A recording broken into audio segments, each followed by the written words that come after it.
తింటే గారెలే తినాలి. వింటే భరతమే వినాలి. నమస్తే ఫ్రెండ్స్. మహాభారతం 18వ ఎపిసోడ్‌కి స్వాగతం. ధర్మరాజు యుధిష్ఠిరుని పట్టాభిషేకం, యువరాజు పట్టాభిషేకం, తర్వాత ఈ పాండవుల్ని చంపటానికి కుట్ర. వీడియో చాలా బాగుంటది. ఫస్ట్ ఒక లైక్ కొట్టండి. ఓకే. ఎవ్వరు ప్లేలిస్ట్ ఆన్ చేయట్లేదు. ఒకసారి ప్లేలిస్ట్ ఆన్ చేసి వదిలేస్తే మీకు అన్నీ అర్థమవుతాయి. ఓకే. మర్చిపోకండి. ఓకే. అయితే హస్తినలో ప్రజలందరూ ఓటింగ్ ఎవరికి ఎక్కువగా ధర్మరాజుకే అంటారు. సో, ఎక్కువ ఓటింగ్ ధర్మరాజుకి ఉండడం వల్ల అంటే ప్రజలందరూ హస్తినలో ప్రజలందరూ ధర్మరాజే యువరాజు అవ్వాలని కోరుకుంటారు. దానికి తోడు కురు పెద్దలు కూడా ధర్మరాజు మంచివాడు, ధర్మాన్ని తెలిసినవాడు, రాజ్యాన్ని, ప్రజల్ని, అన్నదమ్ముల్ని అందరిని చూసుకుంటాడు. సామంతరాజులు కూడా ధర్మరాజు చాలా మంచోడు, మెత్తగా ఉంటాడు. మనం ఏం చెప్పినా వింటాడు అన్నట్లు సామంతరాజులు ఓకే చేసేస్తారు. అంతా కథ సమాప్తం.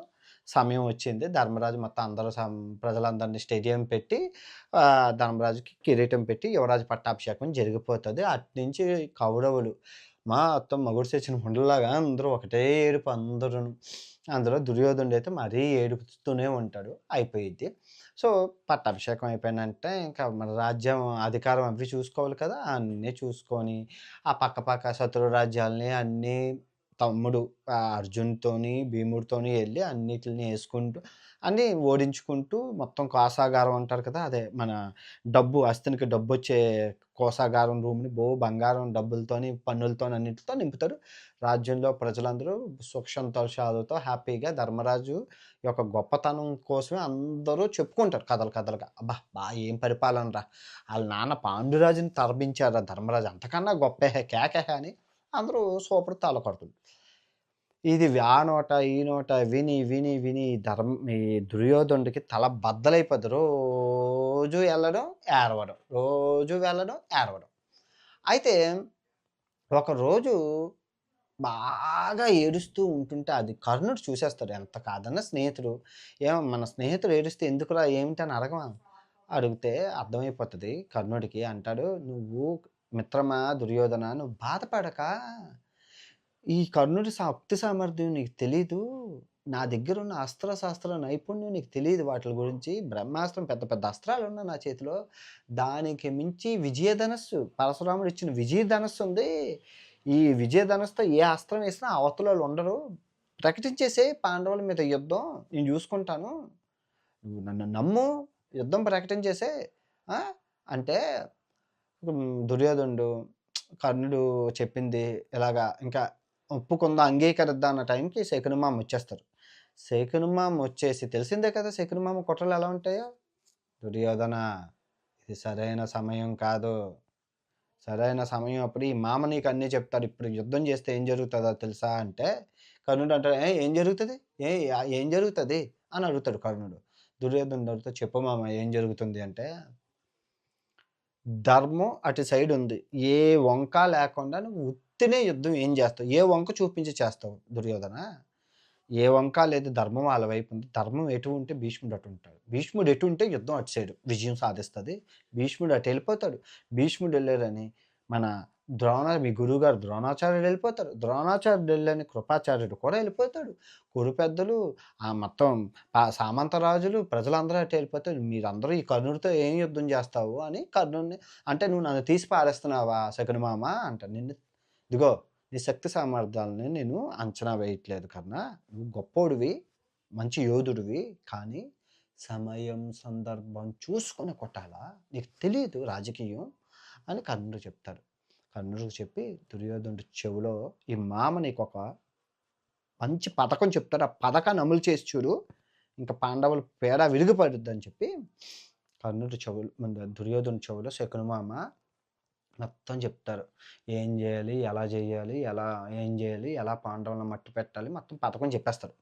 ఆ పథకం అనేది మీరు వినండి ఇప్పుడు. చాలా బావుంటది. అయితే పథకం ఏంటి అంటే పాండవుల్ని చంపడం. ఎలాగా? దానికి ఒక లక్కపెట్టెలని అదే. అయితే ఇది ప్రణాళిక అమలు చేయాలంటే ఆళ్ళ నాన్నగారి అనుమతి కావాలి. మరి ఆళ్ళ నాన్న ఎలా అనుమతి ధృతరాష్ట్రుడు ఎలా అనుమతిస్తారు?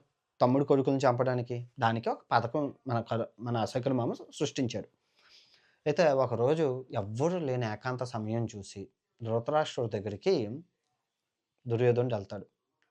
"నాన్నగారు మీకిది న్యాయమేనా?" అంటే, "ఏమైంది నాయనా?" అంటే, "మీరు రాజు. మీరు రాజు అయినప్పుడు మీ కొడుకుని నేనవ్వాలండి రాజుని.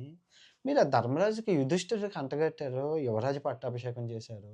ప్రజలందరూ ఆడి గురించే మాట్లాడుకుంటున్నారు. మీ రాజు మీరైతే మీ గురించి మాట్లాడుకోవట్లేదు. ఆ!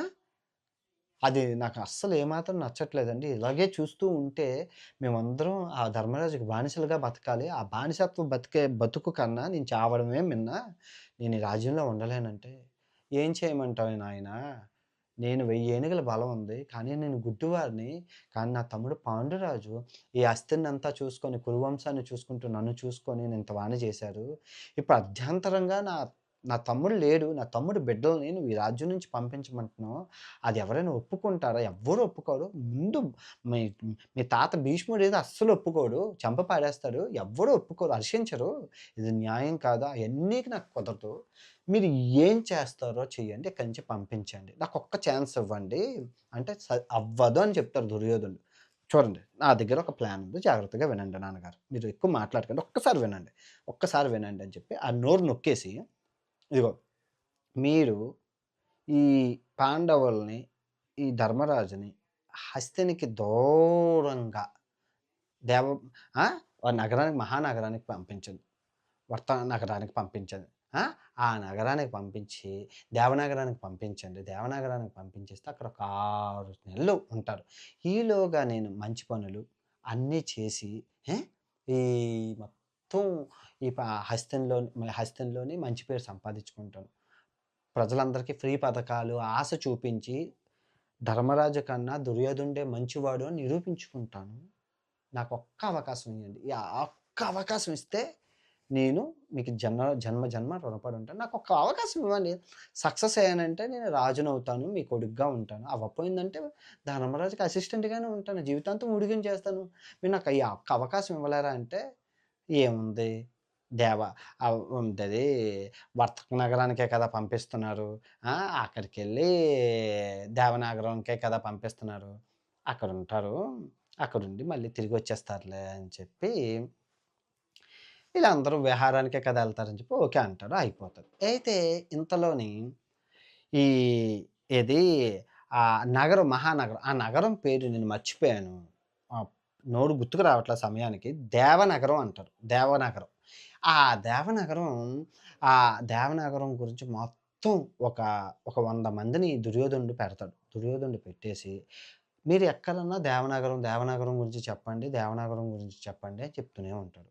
ఎక్కడికెళ్ళినా అందరూ అరే! మ మ దేవనగరం అంటరా అది గొప్పదట్రా. ఆ రోజుల్లో దేవనగరం చాలా గొప్పది. ఆ! అంటే అది మామూలుగా కాదు. అంటే అదొక పెద్ద టూరిస్ట్ స్పాట్ విహార నగరం లాగా. ఒక అందమైన నగరం. రాజులందరూ విహారయాత్రలకెళ్ళేవారు. అరే! అసలు దేవవర్తక నగరం చాలా బావుంటదంట. దేవనగరం, దేవనగరం, దేవనగరం, ఇంద్రనగరం, ఆ నగరం, ఈ నగరం అందరూ తెల్లారి నుంచి రాత్రి వరకు ఈ దేవనగరం గురించే అందరూ మాట్లాడుకుంటారు. దేవనగరం, దేవనగరం, దేవనగరం. పొద్దున్న లేస్తే ఊర్లో దేవనగరం. రాత్రి లేసి ఇదంతా మరి దుర్యోధనుడి సెట్టింగ్. అందరూ దాని గురించి మాట్లాడుకునేలా చేస్తారు. ఇప్పుడు కురుసభ స్టార్ట్ అయితే ఫస్ట్ ఆ దేవనాగరం విశేషాలు స్టార్ట్ చేస్తారు. ఈ దేవనాగరం మామూలుగా లేదు బాబోయ్! అసలు దాని గురించి చరిత్ర అందరూ గుసగుసలు అంటే గాసిప్ వైరల్. ఇప్పుడు ఒక వీడియోని వైరల్ చేశారంటారు కదా! ఆ విధంగా ఆ దేవనాగరం కోసం వైరల్ చేయించేస్తాడు ఈ దుర్యోధనుడు. ఆ నోట, ఈ నోట భీముడు ఎళ్తుంటే భీముడు పక్క నుంచి ప్రజలందరూ అబ్బా! దేవనాగరం గొప్పదట, తోపట. అర్జునుడు ఎళ్తుంటే అర్జున్ పక్క దేవనాగరం అబ్బబ్బబ్బబ్బా! దేవనాగరం అబ్బబ్బబ్బబ్బా! ఈ దేవనాగరం అబ్బబ్బబ్బబ్బా! అని ఇదే గోల పొద్దున్నుంచి రాత్రి వరకు ఊళ్ళో మొత్తం అస్తినంతా ఇదే గోల. అయితే ఒకరోజు దుర్యోధనుడు పిలిచి ధృతరాష్ట్రుడు పిలిచి, నాయనలారా మీకు రాజ్యం యువరాజు పట్టాభిషేకం జరిగిన నుంచి మీ అన్నదమ్ములందరూ చాలా కష్టపడి, చాలా యుద్ధాలు చేశారు. మీకు ఒక విహారం కావాలి. ఆ! దేవనగరంకెళ్ళి కొన్ని రోజులు మీరు విశ్రాంతి తీసుకొని, అమ్మ ఎళ్ళండి. అమ్మని తీసుకొని కుంతీదేవితో ఆ దేవనగరం చాలా అందంగా ఉంటది. మేమంటే గుడ్డోళ్ళం. మేము చూడలేము. ఈ వయసులోనే అమ్మని తీసుకెళ్ళి కొంచెం అందరూ ఎంజాయ్ చేసి ఒక 6 నెలలు తిరిగి రండి అని చెప్తారు. మంచిది. ఇప్పుడు హాలిడేస్ ఇస్తున్నాడంటే ఎవరొద్దంటారు? ఆ! పెదనాన్న హాలిడేస్‌కెళ్ళమంటాడు కదా! అని ఎళ్తారు. ఈ ఎవరు అనుమానించరు. పాపం మంచి కోసమే చెప్పారు కదా! అయితే వీళ్ళు బయలుదేరుతున్నారు. రానున్న 10 రోజుల్లో మీ ప్రయాణం ఉంది. అన్నీ సిద్ధం చేశాను అనగానే ఓకే అంటారు. అయిపోతది. అయితే ఈ 10 రోజుల్లోని దుర్యోధనుడు ఏం చేస్తాడంటే, ఒక పురోచనుడు అని చెప్పి ఆర్కిటెక్చర్ అంటే ఆ రోజుల్లో ఇల్లులు కట్టేవాడు. ఆయన పిలిచి దేవనగరంలోని ఇంకో 10 రోజుల్లో మనోళ్ళ పాండవులొస్తున్నారు. వాళ్ళని చంపడాని కోసం నువ్వు లక్కతో తయారు చేసిన ఇల్లు కట్టాలి. దానికి కర్పూరం వాడాలి. దానికి ఎండుగడ్డి వాడాలి. దానికి ఆవ నూనె, తైలంబులు, రసాయనాలు వాడి అగ్గి ఇలా ముట్టించగానే వితిన్ సెకండ్స్‌లో భస్మం అయిపోవాలి. ఏ వారునాస్త్రం కూడా దాన్ని ఎదిరించేలాగా ఉండాలి అంటాడు. అలాగా అనగానే మొత్తం నువ్వు గనక ఈ పని చెప్పినట్లు చేస్తే దేవనాగరం నీ పేరు రాసిచ్చేస్తానంటాడు ఈ పురోచనుడికి. ఈ పురోచనుడు ఆ మాటకి ఓకే అండి అని చెప్పి ఎవ్వరికీ మూడో కంటికి తెలియకూడదు. ఇది బ్రహ్మరహస్యం అని చెప్తారు. ఎళ్తాడు దేవనాగరంలోని లక్కతోని, కర్పూరంతోని, ఎండుగడ్డితోని, ఆయుధతోని, రసాయనాలతోని ఒక ఇల్లు నిర్మిస్తారు. వసతి గృహాల చుట్టూ నిర్మిస్తారు. పక్కన ఆయుధాలు తయారు చేసే కర్మాగారం ఉంటది. అంతా బానే ఉంటది. అయితే సమయం ఆసన్నమైంది. అందరూ రథాలతోని గట్టా అందరూ మొత్తం పరివారం అంతా ఈ పాండవులు, కుంతీదేవి ఈళ్ళంతా బాయ్ బాయ్ చెప్పి అందరికిని భీష్ముడికి అందరికి బాయ్ బాయ్ చెప్తారు. కానీ ఆనందంతో ఉండడం అబ్జర్వ్ చేస్తారు. ఎవరు దుర్యోధనుడు చాలా ఆనందంగా ఉంటాడు. ఆ విషయం జరిగిన కాడ నుంచి. ఎప్పుడూ అంత సాడ్‌గా ఉన్న ఆయన ధర్మరాజు పట్టాభిషేకానికి ఈ ఈ విషయం కాంచి ఆనందాన్ని అబ్జర్వ్ చేస్తాడు విదురుడు. మీ అందరికీ చెప్పాను. మహాభారతంలో శకుని తర్వాత విదురుడు చాలా తెలివైనవాడు. ధర్మరాజు వంశంలో పుట్టాడు తెలీదా? ఆ తెలివితేటలతోని అది అబ్జర్వ్ చేసి ఏదో దుర్యోధనుడు ఏదో శకుని మామ పన్నాగం పన్నుతున్నాడు. కానీ అది తెలీదు. అదేం పన్నుతున్నారో ఎవరికి తెలుసు? కానీ నిఘా పెట్టడానికని ముందు ధర్మరాజుకి మంచి చెప్పాలని చెప్పి ధర్మరాజుతో పాటు ఆ ఊరి పరిమళ వరకు ఎళ్తుంటే దుర్యోధనుడు, శకునిమామ ఎనకాతలొస్తారు. ఈ ముసలోడు ఎక్కడ నాశనం విదురుడు అంటే చిన్నాన్న వరుస అవుతారు కదా! పాండవులకి. ఎక్కడ నాశనం చేసేస్తారో అనుకుంటే పా పా ఈ చెప్దామంటే ఏదైనా చెప్దామంటే ఎనకాతల దుర్యోధనుడు ఈళ్ళున్నారు. అయితే ఏం చేస్తారంటే ధర్మరాజుని పిలిచి కన్ను కొట్టి నాన్న జాగ్రత్తగా ఎళ్ళండి. దారిలోని దొంగలుంటారు. మంచోళ్ళు కాదు. దారి దోపిడీ చేస్తారు. మంచోళ్ళు కాదు. అగ్ని ప్రమాదాలు జరగచ్చు. విషం పెట్టచ్చు. ఏదైనా మీరు చాలా అప్రమత్తంగా ఉండాలి. జాగ్రత్తగా ఉండాలని కన్ను కొడతారు.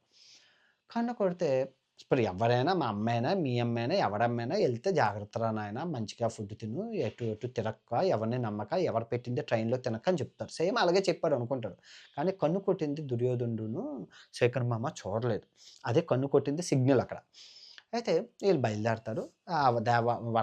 దేవనగరం ప్రజలందరూ మొత్తం ఈ పాండురాజు ఫ్యామిలీని, కుంతీదేవిని ఆహ్వానిస్తారు. పురోచనుడు ఎవరైతే ఉన్నాడో ఇదిగోండి ఇదండి మీకోసం సిద్ధం చేసిన ఇల్లు చూడండి ఎంత బావుందో. అబ్బబ్బబ్బా! ఏం అందంగా కట్టావయ్యా అంటారు.